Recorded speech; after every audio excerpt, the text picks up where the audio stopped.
പരിശീലന summer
coaching camp പോലെ കുട്ടികൾക്ക് പല ക്യാമ്പ് ഉൾപ്പെടെയൊക്കെ സംഘടിപ്പിച്ച ഏറ്റവും നല്ല ഒരു കേന്ദ്രമായി മാറട്ടെന്ന് ആശംസിച്ചുകൊണ്ട് തന്നെ അവസാനിപ്പിക്കുന്നു.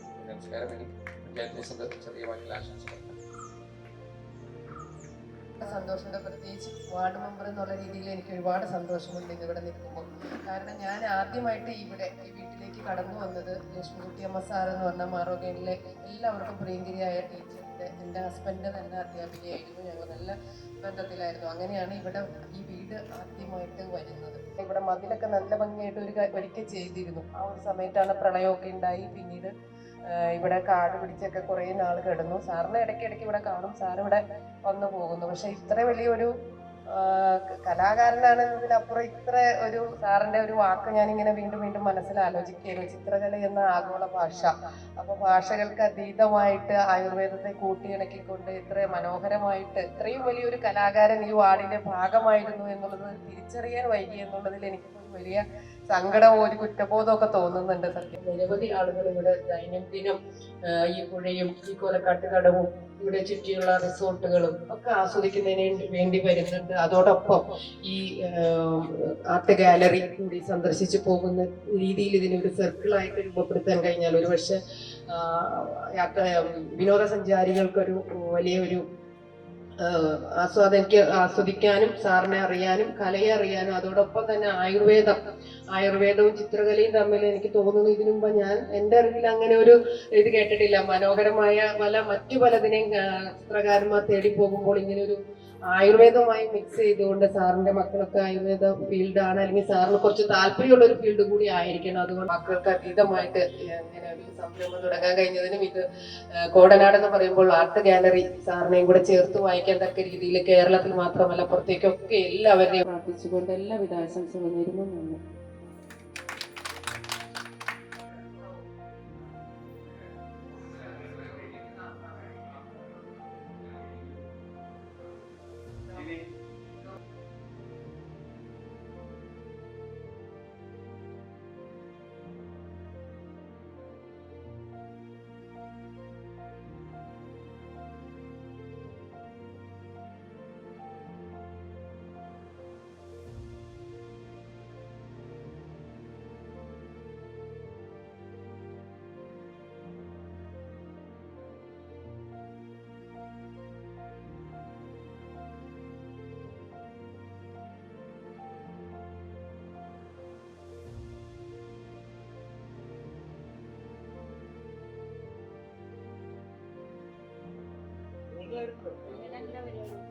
ഈ ചടങ്ങിനെത്തിയിട്ട് എൻ്റെ സുഹൃത്തുക്കൾ സംസാരിക്കണം എന്ന് പറഞ്ഞുകൊണ്ട് മാത്രം അധിക പ്രസംഗമാകാതെ 2 വാക്കുകളിൽ നിൽക്കാം.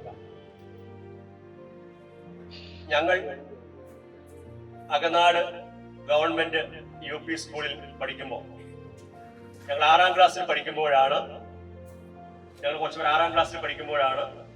സാർ അന്ന് ഞങ്ങളുടെ സ്കൂളിൽ എത്തിച്ചേരുന്നത്. പക്ഷെ ഞങ്ങളാരും ചിത്രകലയുമായി കാര്യമായ ബന്ധമുള്ളവരല്ല. അന്ന് ഞങ്ങൾക്കൊരു 11-12 വയസ്സ് പ്രായമുണ്ടാകും. സാറിനൊരു 22, അത്രയും ചെറുപ്പമുള്ള, വളരെ ഉയരമുള്ള, മെലിഞ്ഞ, മുടി നീട്ടി വളർത്തിയ ആ ചെറുപ്പക്കാരൻ ഞങ്ങളുടെ മനസ്സിൽ ഇന്നും അതേപോലെ തന്നെ ജീവിക്കുന്നു. അറിഞ്ഞ് എന്റെ സുഹൃത്ത് പറഞ്ഞു, ഇങ്ങനെയുണ്ട് സാർ, എന്നോട് വിളിച്ചു പറഞ്ഞു എല്ലാവരും അറിയിക്കണം എന്ന് പറഞ്ഞു.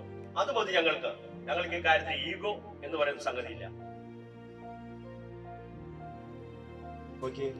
ഒരു ലാഭേച്ഛയില്ല. ഇന്നിപ്പോ ലാഭക്കണുകൂടിയാണെങ്കിൽ ഇവിടെ മന്ത്രിമാർ വരെ വന്ന് വലിയ ഒരു സദസ്സായിട്ട് മാറി ഉദ്ഘാടനവും ബിരിയാണിയും ഒരു 2 ലക്ഷം രൂപയോ 5 ലക്ഷം രൂപ മുടക്കി ഇന്ന് ചെയ്താൽ 25 ലക്ഷം രൂപ അതിന്റെ പറയുമ്പോൾ മാസ്റ്റർ പോകറ്റിൽ വരും. ഈ ചിത്രങ്ങളൊക്കെ കാണിച്ച് വിലയിട്ട് കഴിഞ്ഞിട്ടുണ്ടെങ്കിൽ കോടികളെ വില. സാറ് പറഞ്ഞ പോലെ ഒളിഞ്ഞിരിക്കുകയാണ് ഇതിന്റെ ആ മൂല്യം. പക്ഷെ ഒരു സാമ്പത്തിക ലാഭത്തിന് വേണ്ടി മാഷ് അത് ചലിപ്പിച്ചില്ല. താങ്ങി ഇതിനെ വളർത്തി ഒരു വൻ വൃക്ഷമാക്കി മാറ്റണം. കോടനാട് മലയാറ്റൂര് ലോകത്ത് അറിയപ്പെടുന്ന ഒരു സ്ഥലമാണ്. അതിൻ്റെ കൂടെ ഒരു ആർട്ട് ഗാലറി കൂടി ഉണ്ടെന്ന് പറഞ്ഞാൽ ഇതിനോട് താല്പര്യമുള്ള ആയിരക്കണക്കിന് ആൾക്കാരുണ്ട്, കോടിക്കണക്കിന് ആൾക്കാരുണ്ട്. അവർ തന്നെ വരും. മാഷിലൂടെ ഈ ആർട്ട് ഗാലറിയെ പടർന്ന് പന്തലിച്ച് പുഷ്പിച്ച ഒരു രംഗം സ്വപ്നം കണ്ടുകൊണ്ട് ഇതിനെല്ലാ ഭാവ ആശംസകളും നേർന്ന് വൻ വിജയമാകട്ടെ എന്ന് പ്രാർത്ഥിക്കാം.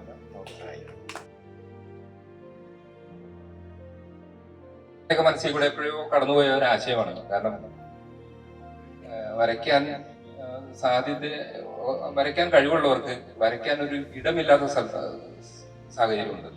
ഒരു ഇടം ചെന്നിരുന്ന് വരയ്ക്കാൻ. പക്ഷെ അതിനൊരു സ്ഥലമാണ് അല്ലെങ്കിൽ ഒരു ഇടമാണ് മാഷ് കണ്ടെത്തിയത്. അപ്പൊ ഞാൻ ആലോചിച്ചിട്ടുണ്ട്, നമുക്ക് എന്തെങ്കിലും ഒരു സാഹചര്യം ഉണ്ടായി കഴിഞ്ഞാൽ എവിടെയെങ്കിലും ഇതുപോലെ ഒരു ഇടം സംഘടിപ്പിക്കണം എന്ന് മനസ്സിൽ ഇങ്ങനെ വെറുതെ ആലോചിച്ച് പോയിട്ടുണ്ട്. പക്ഷെ നമുക്കത് സാധിക്കില്ല എന്ന് എനിക്കറിയാം. കാരണം സാഹചര്യം നമ്മുടെ അങ്ങനെ ഒരു അവസ്ഥയിലാണ്.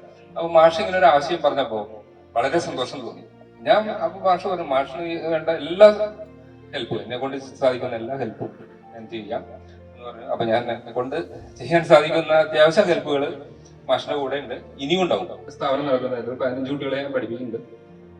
അപ്പോ കുട്ടികളെ പങ്കെടുപ്പിക്കും. പിന്നെ അതുപോലെ നല്ല സോഷ്യൽ മീഡിയയിലൊക്കെ പരസ്യം നല്ല രീതിയിലൊക്കെ കൊടുക്കുകയാണെങ്കിൽ ഇഷ്ടം പോലെ കുട്ടികൾ പങ്കെടുക്കാൻ വരും. കാരണം വെക്കേഷൻ കൂടിയാണ്. എത്ര അഭിനന്ദിച്ചാൽ മതി വരില്ല. അപ്പൊ അതിനുവേണ്ടി മാഷിന്റെ കൂടെ ഒരു സഹായിയായിട്ടും അല്ലെങ്കിൽ ഒരു എപ്പോഴും നമ്മളും കൂടെ ഉണ്ടാവും.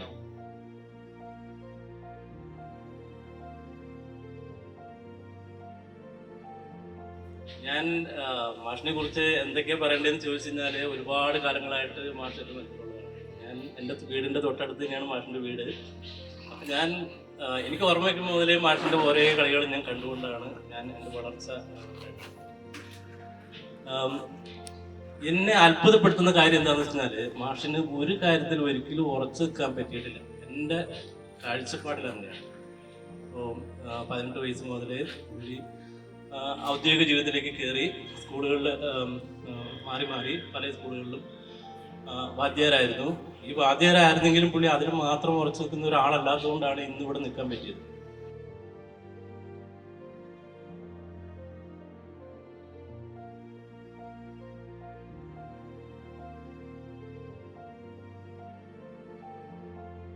മുമ്പുള്ള സാറിൻ്റെ ശിഷ്യന്മാരാണ്.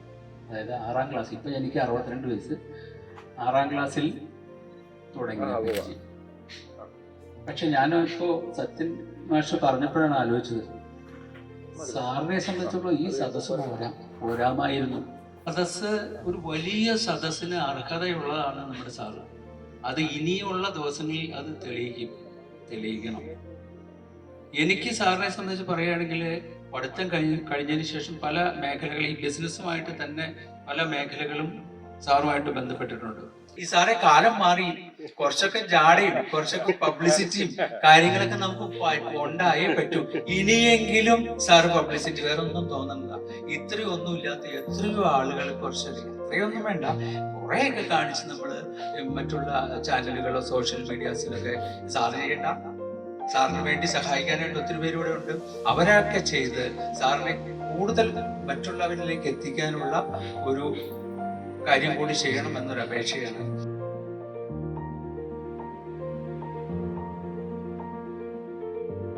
സഞ്ജി ഈ പറഞ്ഞ മാതിരി ഞാൻ പഠിക്കുന്ന കാലത്ത് എന്ന് പറഞ്ഞാൽ അകനാട് LP സ്കൂൾ എന്ന് പറഞ്ഞാൽ വളരെ കുഗ്രാമത്തിൽപ്പെട്ട ഒരു സ്കൂളായിരുന്നു.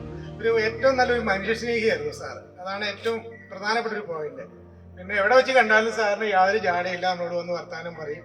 പിന്നെ കഴിഞ്ഞ ഒരു 1.5-2 കൊല്ലമായിട്ട് ജൂബിലി കഴിഞ്ഞ പിന്നെ സാറിന് ഒരു പ്രത്യേക അടുപ്പമുണ്ട്. സാറിൻ്റെ വീട്ടിൽ പോയിട്ടുണ്ട്. അപ്പോൾ 2 ആഴ്ച മുമ്പ് സാറിൻ്റെ അടുത്ത് ഇങ്ങനെ പറഞ്ഞു, വാട്സാപ്പിൽ ഇതിൻ്റെ നോട്ടീസ് അയച്ചു തന്നു, ഇന്നമായി കാണാനും സാറിൻ്റെ ഈ ഉദ്യമം. അപ്പോൾ ഇവിടെ പറഞ്ഞാൽ സാറൊരു ബിസിനസ് മൈൻഡഡ് ആയിട്ടല്ല ചെയ്തിരിക്കുന്നത്. സാറിൻ്റെ കടമയാണ് വരും തലമുറയ്ക്ക് നല്ല സന്ദേശങ്ങൾ പകർന്നു കൊടുക്കാൻ എപ്പോഴും തയ്യാറുള്ള ഒരു വ്യക്തിയായിട്ട് എനിക്ക് തോന്നിയിട്ടുള്ളത്. ഇപ്പോഴും അതാണ് ഞാൻ കണ്ടുകൊണ്ടിരിക്കുന്നത്. സാറിൻ്റെ ഉദ്യമത്തിന് എല്ലാ ഭാവങ്ങളും എല്ലാ ആശംസകളും നേരുന്നു. എൻ്റെ സുഹൃത്ത് ഹരിദാസ് പറഞ്ഞതുപോലെ ഞങ്ങളുടെ ഗ്രൂപ്പിൽ ഇത് ഞങ്ങൾ വൈഡായിട്ട് പബ്ലിസിറ്റി കൊടുക്കുന്നുണ്ട്. ഇനിയും ഇവിടെ വരാനും സാറിൻ്റെ ഉദ്യമത്തിന് പരമാവധി സപ്പോർട്ട് ചെയ്യാനും ഞങ്ങൾക്ക് ആഗ്രഹമുണ്ട്. അങ്ങനെ മനസ്സുകൊണ്ടും ഒക്കെ പ്രാർത്ഥിച്ച് ഇതെല്ലാ വിജയങ്ങളും ഉണ്ടാവട്ടെ എന്ന് മാത്രം പ്രാർത്ഥിക്കുന്നു.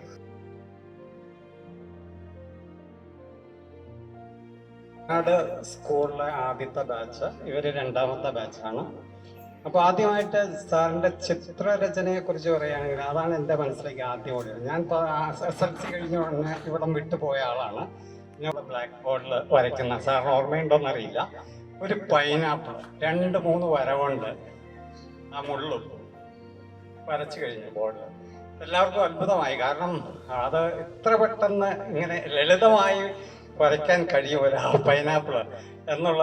കാരണം ഞാൻ അന്ന് അടുപ്പിലെ കരിക്കട്ടയൊക്കെ ഉപയോഗിച്ച് നല്ല വെള്ള പൂശിയ അടുത്തുള്ള വീട്, അവരെന്തും സമ്മതിക്കുന്ന ഒരു വീടായിരുന്നു, എൻ്റെ വല്യച്ഛൻ്റെ വീടായിരുന്നു. അപ്പോൾ ഈ കാണുന്ന പുസ്തകങ്ങളിൽ നമ്മുടെ സോഷ്യൽ സ്റ്റഡീസിൽ വെല്ലസ്ലി പ്രഭു, അതുപോലെ ശിവാജിമാർ, ഇവരൊക്കെ അത് കോപ്പി ചെയ്ത് വരയ്ക്കുന്ന, കരിക്കട്ട കൊണ്ട് വരയ്ക്കുന്ന സമയമായിരുന്നു. അപ്പോൾ എനിക്ക് വളരെയധികം ഇൻട്രസ്റ്റിംഗ് ആണുള്ളത് ഈ മാർക്കറ്റിംഗ് സൈഡോ ഇങ്ങനെയുള്ള ഇതിൽ വിട്ടിട്ട് ഒരു ആർട്ടിസ്റ്റിനും എനിക്ക് തോന്നില്ല ആ തരത്തിലുള്ള ഒരു ചിന്താഗതി ഉണ്ടെന്ന്. വിറ്റ് കാശ് വാങ്ങിക്കുക, പണം ഉണ്ടാക്കുക. എന്നാൽ അതോടെ ആ ചിത്രരചന അദ്ദേഹത്തിന്റെ കഴിവ് നശിച്ചു എന്നാണ് എൻ്റെ വിശ്വാസം. കാരണം അതിലേക്ക് ആ മനസ്സ് അതിലേക്ക് വരാറില്ല, ഒരിക്കലും വരാറില്ല. കാരണം എനിക്ക് തന്നെ പറയാനുള്ള കുറച്ച് കാര്യങ്ങളുണ്ട്. ഞാൻ ഇതുപോലെ സൗദി അറേബ്യയിലും ഒക്കെ കുറച്ച് ഈ നൊയമ്പർ സമയത്തൊക്കെ എനിക്ക് കുറേ ദിവസങ്ങൾ ഒന്നിച്ച് കിട്ടും. ആ സമയത്താണ് ഞാൻ ഈ അക്ലിക്കൊക്കെ വാങ്ങിച്ച് ട്രൈ ചെയ്യാറുള്ളത് ക്യാൻവാസിൽ. നമ്മൾ ഇന്നിവിടെ സ്നേഹഭാവത്തോടെ കൂടി ശ്രീ കൃഷ്ണനാരായണ സാറിൻ്റെ ചിത്രങ്ങളൊക്കെ കണ്ടു. പക്ഷേ നമുക്കിത് വേണ്ടതുപോലെ പ്രചരിപ്പിക്കാൻ സാധിച്ചില്ല എന്നൊരു ദുഃഖം നമ്മുടെ മനസ്സിലുണ്ട്. അപ്പോൾ ഇത് ഒരു ചിത്രം, വളരെ പ്രശസ്തമായ രാജ രവിവർമ്മയുടെ ചിത്രം എന്ന ഈ ചിത്രം സാറ് തനത് രീതിയിൽ വരച്ചത് സാറിൻ്റെ വിദ്യാർത്ഥി കൂടിയായ എൻ്റെ സുഹൃത്ത്, ഞങ്ങൾ വളരെ നിർബന്ധപൂർവ്വം പറഞ്ഞിട്ടാണ് ഇത് ചെയ്യുന്നത്. മാർക്കറ്റിംഗ് ചെയ്യണം എന്ന് പറഞ്ഞുകൊണ്ട് അകത്തേക്ക് പോയി സാറിനോട് സമ്മതമാണോ എന്ന് ചോദിച്ചു. അതുകൊണ്ട് ശ്രീ ഹരിദാസ് ആ ചിത്രം ഏറ്റുവാങ്ങുകയാണ്. ഇത് കൂടുതൽ ചിത്രങ്ങൾ വരയ്ക്കാനും ഒരു കലാകാരന് വിൽക്കാൻ സാധിക്കില്ല എന്നുള്ളതാണ്. പക്ഷെ നമ്മൾ ഗ്രൂപ്പ് ഓഫ് പീപ്പിൾ ഇതിന്റെ വിപണനത്തിൽ, മാർക്കറ്റിംഗിൽ ശ്രീ തോമസ് പറഞ്ഞതുപോലെ അങ്ങനെ ഒരു ശ്രദ്ധയോടുകൂടി ചെയ്യണം എന്ന് അഭ്യർത്ഥിച്ചുകൊണ്ട് ഇതിന്റെ ആദ്യത്തെ വിൽപ്പന ഔപചാരികമായി എൻ്റെ സുഹൃത്ത്, നമ്മുടെ സുഹൃത്ത് ശ്രീ PS ഹരിദാസ് വാങ്ങി ഉദ്ഘാടനം നടത്തുകയാണ്. ഇത് എല്ലാ സുഹൃത്തുക്കളും ഇത്തരത്തിലുള്ള ചടങ്ങുകൾ ചെയ്ത് സാറിന് വീണ്ടും വീണ്ടും വീണ്ടും ഇത്തരത്തിലുള്ള സംരംഭങ്ങളിലേക്ക് എത്താനുള്ള ഒരു വാതിൽ തുറന്നു കൊടുക്കണം. സംരംഭം കുറിക്കുവാൻ സാറിനെയും ഏറ്റുവാങ്ങാൻ ഞങ്ങളുടെ പ്രിയ സുഹൃത്ത് ശ്രീ PS ഹരിദാസിനെയും. മൂല്യം എന്ന് പറഞ്ഞാൽ ഇതിൻ്റെ മൂല്യമല്ല, വല്ലാത്തൊരു മൂല്യമുണ്ടെന്ന് സാറിൻ്റെ വിദ്യാർത്ഥി ഞങ്ങൾക്കറിയാം. അതുകൊണ്ട് ഏറ്റുവാങ്ങുകയാണ്. ആദ്യത്തെ വിൽപ്പന നമുക്ക് സഹർഷം ഈ ചടങ്ങിൽ പങ്കെടുക്കാം.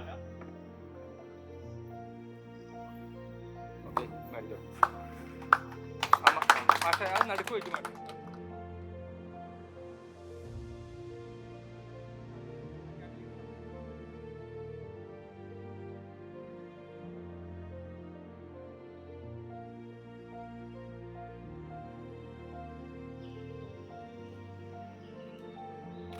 ഓക്കെ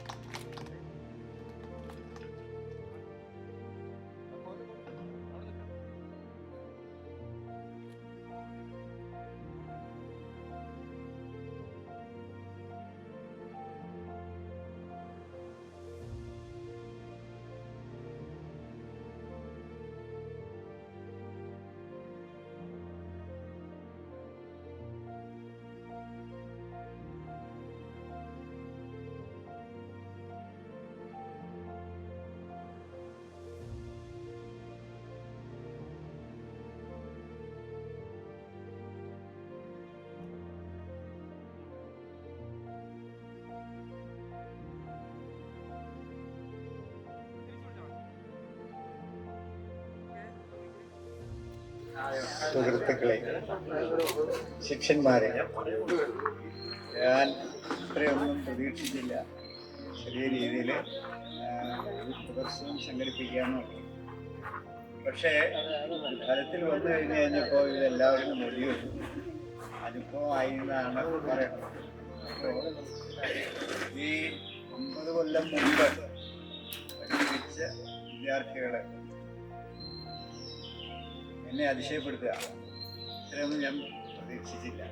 അപ്പോൾ അന്ന് ഞാൻ കാണാത്ത, ഞാൻ വിചാരിക്കാത്ത തരത്തിലേക്ക് അതിന് വേണ്ടത്ര പ്രോത്സാഹനം തരാമെന്ന് ഓഫർ ചെയ്തത് എനിക്ക് വിശ്വസിക്കാൻ പറ്റുന്നില്ല. കാരണം എന്താണെന്ന് വെച്ചാൽ എല്ലാവരും പറഞ്ഞു, ആര് കണ്ടാലും ചോദിക്കും സാറിപ്പോൾ പടം വരയ്ക്കാറുണ്ടോ.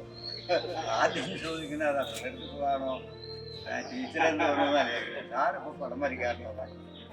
അപ്പോൾ അങ്ങനെ വരയ്ക്കാറുണ്ട് എന്ന് പറയുകയും അകനാട് സ്കൂളിൽ ചെറിയ രീതിയിൽ അത് പ്രദർശിപ്പിക്കുകയൊക്കെ ചെയ്തു. ഡിജിറ്റൽ മീഡിയ വഴിയാണ്. അപ്പോൾ അത് വേണ്ടത്ര ഒന്നും, കാരണം ഒരു തയ്യാറെടുപ്പില്ലാതെയാണ് പറഞ്ഞു കേട്ട് ഏറ്റെടുത്ത് കേട്ട് വന്ന് എൻ്റെ ശിഷ്യന്മാരും 2 സുഹൃത്തുക്കളും ഞാൻ പ്രതീക്ഷിക്കാത്ത തരത്തിൽ സഹകരിച്ചു. ഇനി എനിക്കൊരു പ്രചോദനമാണ്.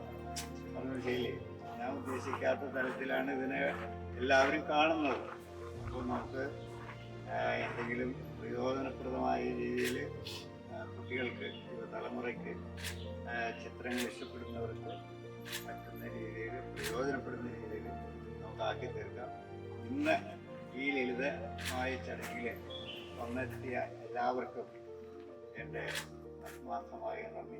വിശ്വസിക്കാൻ പറ്റാത്ത തരത്തിലുള്ള ഒരു അനുഭവമാണ് എല്ലാവർക്കും ഉണ്ടായി. അങ്ങനെ ആ ഒരു ചെറിയ അനുഭവം ഉണ്ടാക്കാൻ എനിക്ക് കഴിഞ്ഞതിൽ ചാരിതാർത്ഥ്യം.